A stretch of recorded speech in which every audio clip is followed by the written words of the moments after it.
Thank you. Thank you for coming today. This is so exciting. Thank you. Thank you, Joseph. You're welcome. Thank you. Thank you. Listen, we're here to answer any questions you might have, and I'm sure there's a few. You have a seat if you'd like. Okay. Oh, I have a seat. Look at this. Joe, come sit down. Oh, awesome. Okay, I'm going to fire the first question or two, and then I'm going to come down to the audience, and you'll get to ask your questions. So this was one for each of you. Joe is also the producer of the film. Joe knows everything. He knows, that's right. So we'll let him handle the answers. Joe, take us back. We got to see the clip of this 4 years ago. When did you all decide, let's capture this man's career on film? This was a time capsule. This was incredible. Take us back to that. Well, quite frankly, several people approached us about doing a documentary about Bob, but in the end, they all wanted us to help them raise money and find the funds, and Bob said, we don't want to do it that badly. Well, you know, it never occurred to me that I would ever want to do a documentary. I was always a backstage person who was making things look a certain way. And you were working, too. There wasn't a moment. Working, he was still working. Yeah, it's not easy work. And then this guy, this handsome guy, came to us and said, I've done documentaries, and I'd like to make a documentary about you, but let us make a documentary first, and then we'll figure out how to promote it, how to sell it. And we were like, all right, we're in. Nice. And that was Matthew Miele, who is the producer and the director of this film. And he was amazing. I mean, we 4 years. That's right, yeah. Well, we had COVID in the middle, so we had a little layoff for a while when nobody was doing anything. Yeah, that's true. It wasn't easy those years. It was extraordinary. So, Bob, this question's for you. Tell us what it's like for you to sit and watch an hour and 40 minutes of Bob Mackie and reliving all this wonderful, incredible life you've had. Do I have to pick out every saggy chin and every bald spot? You know, when you're my age, things do start changing a little bit. Did you know that? I had hair when we started. Anyway, no, we had a good time doing it. You could see, and some of it's shot in my house. My house looks like a secondhand store, but that's where I live. You know, and Bob was very brave about talking about his life. He's a very private person, and the fact that Matthew got him to talk about the very difficult subjects is remarkable and a testament to you. Well, you know, you can't go through life lying about things and not talking about them. You know, people ask you a question, you try to be as honest as you can, and you know, and these are a lot of these people that I worked with and lived with. I had the best clients in the world, and my family I love so much. And when something terrible happens, you have to live through it, but you don't have to be happy about it. Well, and they handled that part so beautifully with the passing of your son, and it just spoke to the heart and the testament of the kind of person you are. Also, one of the key parts of that film, Bob, I'm right out here just in case if you can see me. I don't know. Hello. Right over here. There you are. Sorry about that. It's coming from all over. It's dark in here. It is. One of the most beautiful moments to me when we first saw this film, and today as well, the relationship you have with your dress builders and the beautiful women, those wonderful women in her garage, in her studio. Yes. How long has that relationship been going on, and how did you find such a remarkable team that clearly adores you? Well, these women, you know, learned how to do it from Elizabeth. And Elizabeth was the lady that in her garage we were making beauty. And when I did the big Cher show on Broadway, she beaded every single dress that was worn. And we had 3 girls playing Cher in that show. And we'd send things to California from New York. And within a day or so, it would all be returned completely hand beaded and amazing. And she's just a special, special lady. And we lost her this year, right just shortly after it opened. And we knew she wasn't well, but she was doing the work beautifully. But she did get to see herself in the film. Yes, she did. And in Los Angeles, she had a huge standing ovation with her family and her daughter around her. We didn't know that she was that ill at the time. but she did get to see the film. Yes. Remarkable. There are special people that you know, I've had a long career. I've been doing this since 1961. That's when I entered the first union. I got to join the Costume Designers Union, and they didn't really want me because I was this kid, but I got the job, and I'm still a member of that union, believe it or not. Beautiful. We have a question right over here. I'm sorry? Have you ever designed an outfit that you would never design for not an outfit, but have you ever designed for a person that you would never design again for them? Oh, who would I never design for again? Ask another question. Joe, there's very few clients, and very often I'm a big fan of theirs talent-wise, but sometimes just, you know, sometimes they're not as lovely as you wish they were. Good answer. So- That was a good answer. So, Joe, without giving any names, so when we were honoring Bob 4 years ago, I said to Joe, so what are the chances we could get like Cher, Bette Midler, somebody here? And he said, well, if you want to build a 4-star hotel with a duck pond that only they can stay in, have servants the whole time, then we'll talk. I don't think you want that. Yes, but that's not entirely true, because every single person that we asked to participate in this film did so without reservation, without hesitation. They didn't make us nuts. They just did it. So in spite of what you might suspect. I've had the best clients ever, and they appreciate, you know, basically what we do, because it's important. You know, wearing costumes is you tell your audience they know who you are already, and if you walk out and you look like a schlump and you just sing your song and get off, they're not too excited about it. And I have these people that just make audiences go crazy. Some of these women were born to be on stage. They're born to sing and dance and tell a joke and have audiences stand and holler. And so it's exciting to work with them, I must say. It still is. And we have very few of them left. I mean, they keep, you know, they were all... You've got a few younger ones. Well, they are. Yeah, we got some young ones that were trained at Disney. Those kids, they know everything. They know choreography. They know what their makeup should be. They know what shoes are perfect if they're going to do a certain kind of a dance. They just know everything. He's talking about Zendaya and Miley and Sabrina Carpenter. Yeah, you know, and it's kind of wonderful to see. You know, I was 22 when I actually went for my first job. And you see these kids, and they're just barely maybe 19 or 20, maybe a couple of them are 28, older, you know. And it's just amazing. But it's so much fun to see talent and see it presented properly. Question right over here. Hello, Mr. Mackie. I worked with you many years ago on the Carol Burnett Show. Yes. I was a dancer. Uh-huh. And I married Dave Powers, the director of the Carol Burnett Show. You did? Yes, and guess who gifted me the most beautiful wedding dress? You did. Well, thank you. Thank you. You know, you have to make the director happy. He's the boss. And I'm glad you did. And who lives with the boss better be happy too. So it works that way. Thank you. Thank you.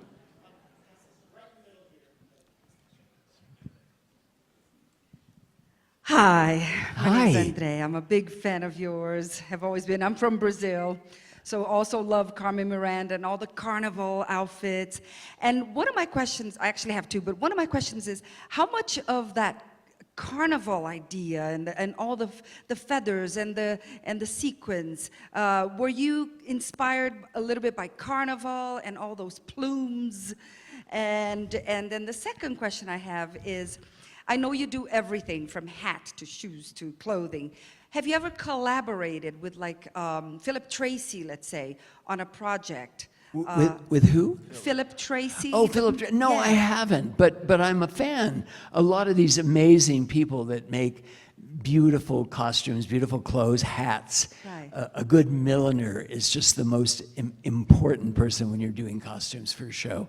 And if it's a period play or a movie, you have to do your research. You have to know what people really wore, and you get your laughs and you get your appreciation when it becomes part of the story. And that's when I was very little. I was taken when I was 6 years old to see Meet Me in St. Louis with Judy Garland and Margaret O'Brien. And coming back on the streetcar all the way from downtown Los Angeles, I asked my mother, I said, why did those ladies wear such long dresses? And she said, oh, well, those are old-fashioned dresses. She didn't know what to call them. And she said, that's what your grandmother used to wear. But that's very important. That was one of the most beautifully designed films of a period time that we no longer had. This was during the Second World War. And my father was in the Army, and we just went to the movies. We had no television. We had no entertainment other than that, just going to the movies once a week, maybe. Right. So the maybe Carmen not just Miranda. not just Carnival. No, Right, no. right. I love going to the circus. I love going to the carnivals. I love to see, street performers. I love all of that because it doesn't mean that they're not stars. Sometimes they're bigger stars than those other people that are more famous, maybe. For sure. Yeah. You're welcome. Thank I'll you. be right back. I'm running. Oh, here, go ahead. Bob, I have a question. Did you realize when Carol Burnett mentioned that you had designed over 17,000 costumes for her show over 11 years, did you realize that you did that many? No. You don't sit around and think, I've worked so hard all my life. You can't do that. You're just excited to go to the next project, the next show you're doing, the next big Vegas, Okay. when you have 200 people in the cast and they're all on stage at the same time. Or a lot of women up on that stage with no bras on, and you go, well, I didn't plan on doing this, but here we are. Hi, Mr. Mackie. I'm a young black woman from rural Ohio who grew up watching the Carol Burnett. Yes. All of those shows and Cher, and I want to thank you.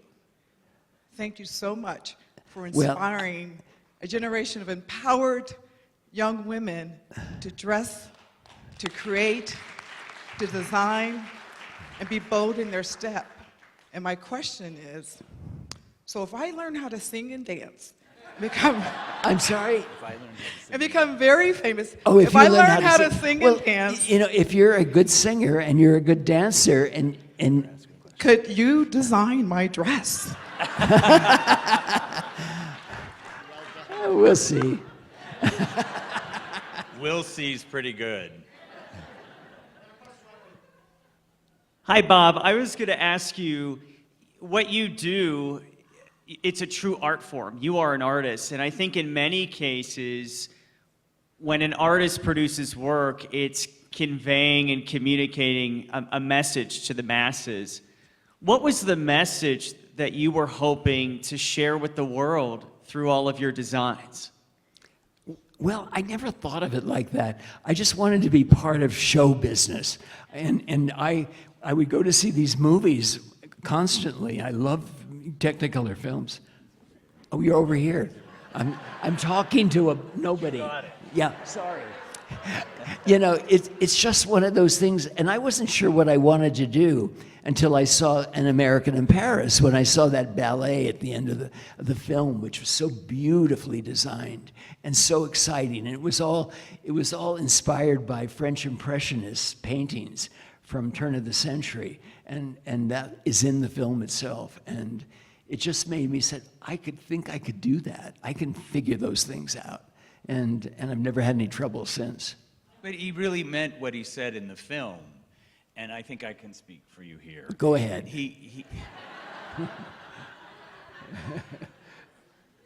the work was the most important thing to him, and that is the theme throughout the whole film, is that he really loves doing this work. And he'll go on doing that work. Even today, when he sees how people are dressed, we talk about that. So it's the work. Yeah, don't be embarrassed to walk in front of me. It's okay. It's okay. No one is safe. No, the best fashion you see that just kind of turns you green when you see it is like when you're at the airport early in the morning. That's the scary part of the world. That's bravery. Hi, Bob. My name is Pam, and I've been in the fashion business for over 40 years. But my question is, how do you stay so young and vibrant? Seriously. Do you want to get married? No, I think you're ageless, and you're an thank you. inspiration to senior citizens. We love you. I'm glad you're not sitting so close.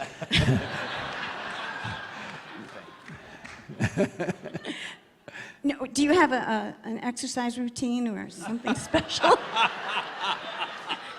Or do you go to a medium or a psychic in Sedona? I used to do Pilates, and I was getting really buff and slick looking.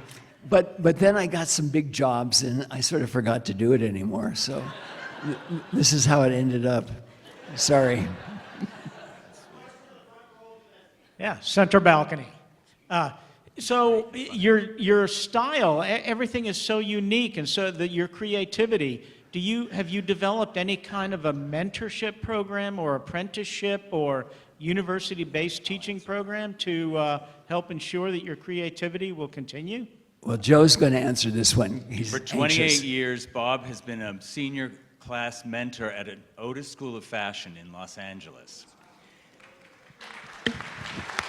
You know, when you're a young kid and you don't know anything about the business, but you just want to be part of it, it sometimes helps to have somebody that's been a part of it for so many years. And I love doing it, and I love the kids. And sometimes I'll tell them, I said, please don't do this or that. You're just going to hate yourself if you do it, you know, when I'm looking at their sketches. And other times, they'll walk in the next week, and they'll do something brilliant. And you'll say, yeah, it's working, thank God. It's a program where he would provide the direction for the finale, which would be their fashion show at the end of the year. And so the direction, or what kind of a fashion show, or what kind of things we were going to present, would be from him. There was a whole Under the Sea, there was a tropical wedding, there have been Barbies, there have been all kinds of crazy fashion shows. But in the end, those folks have gone on either to come and work with us or work for other people in the industry. So Otis used to be Otis Parsons, and you guys remember Parsons from Project Runway, right? So Otis and Parsons were partners. So he's still inspiring young designers. But if Tim Gunn tells you to do something, don't listen.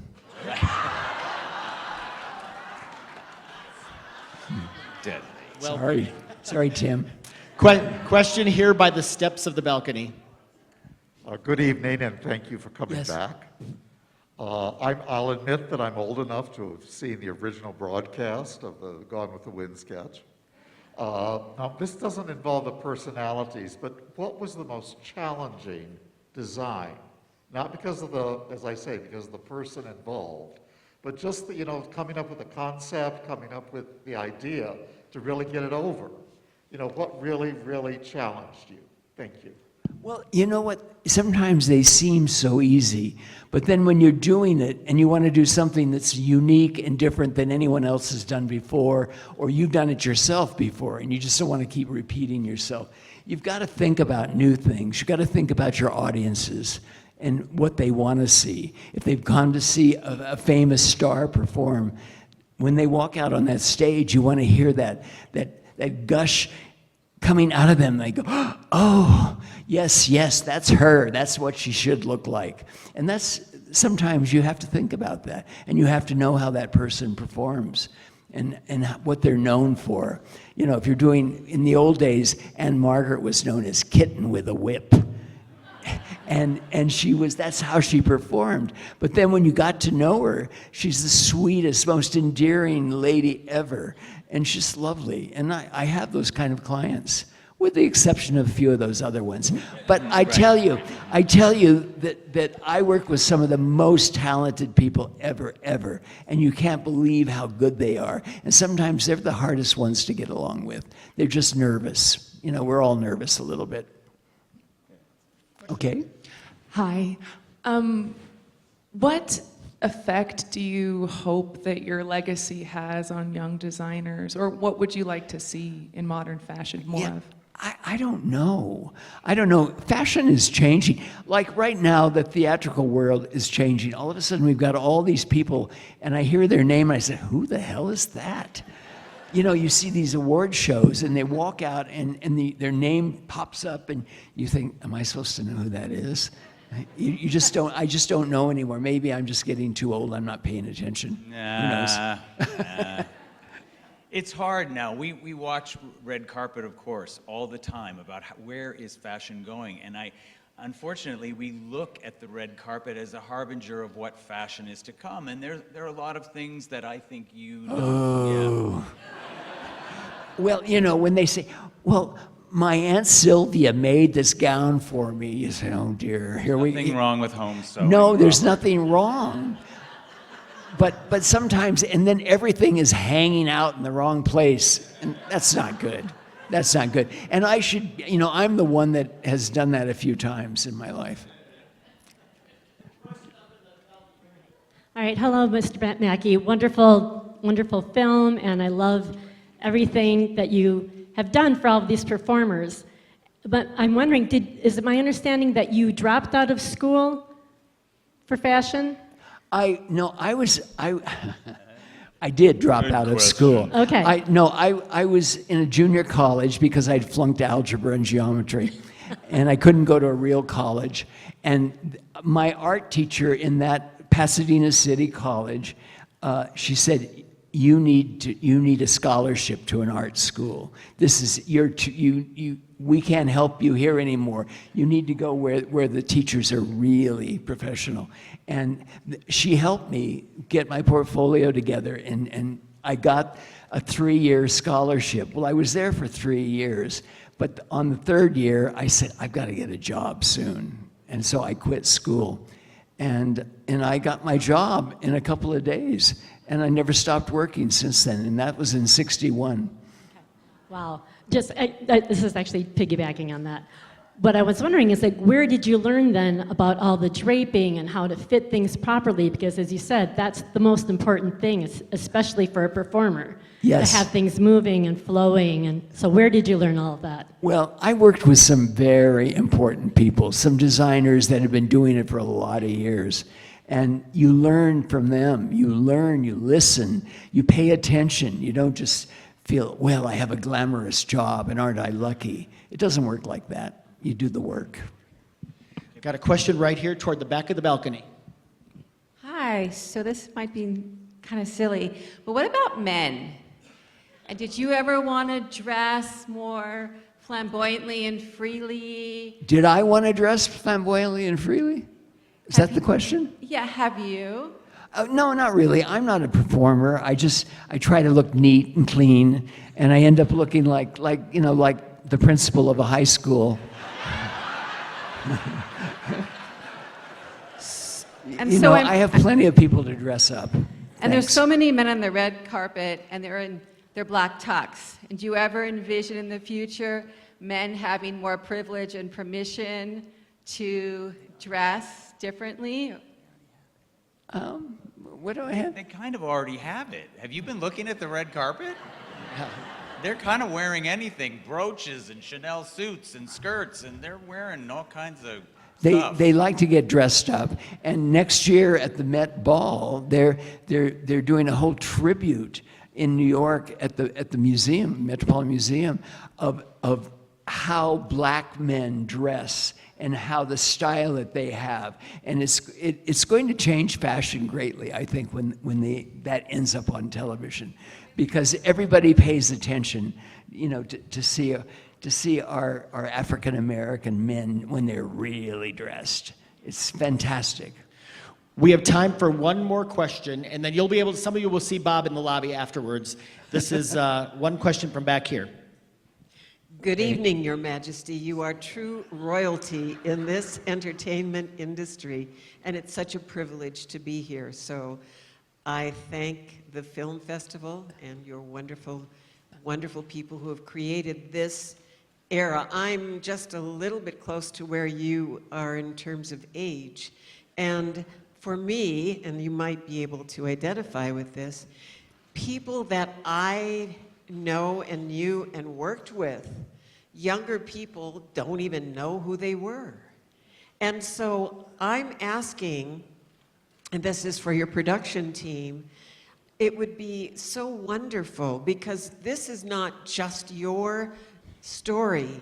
You created a slice of the entertainment industry that was so precious and so enlightening for and endearing to those of us this age.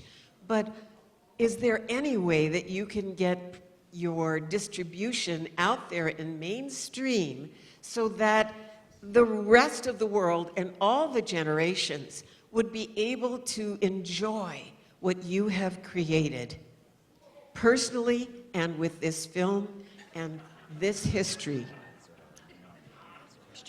We're streaming on Prime Video.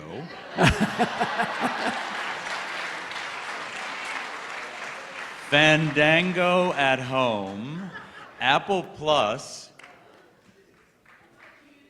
and iTunes. 4 platforms. Tell everyone. Yes, yes. And thank you for coming out. Thank you so much And for coming. before we go, though, I want to bring out the third person that was in that limousine with them. Janelle, are you here, baby? Janelle Hamilton, come on out, their publicist. She's so gorgeous, and she's got the greatest accent in the world. Give it up. Thank you so much for being part of the Bob Mackie team. And she just got engaged to a very handsome man right over there. So, thank you, Janelle. This is the lady in the limo. Woohoo! With Gorgeous. with her little short hair bangs and cute little hair. Give it up, Joe McFate, Janelle Hamilton, and of course, the incredible Bob Mackie. Thank you all. Thank Don't you forget so to vote. much. Thank you. They'll be out on the red carpet.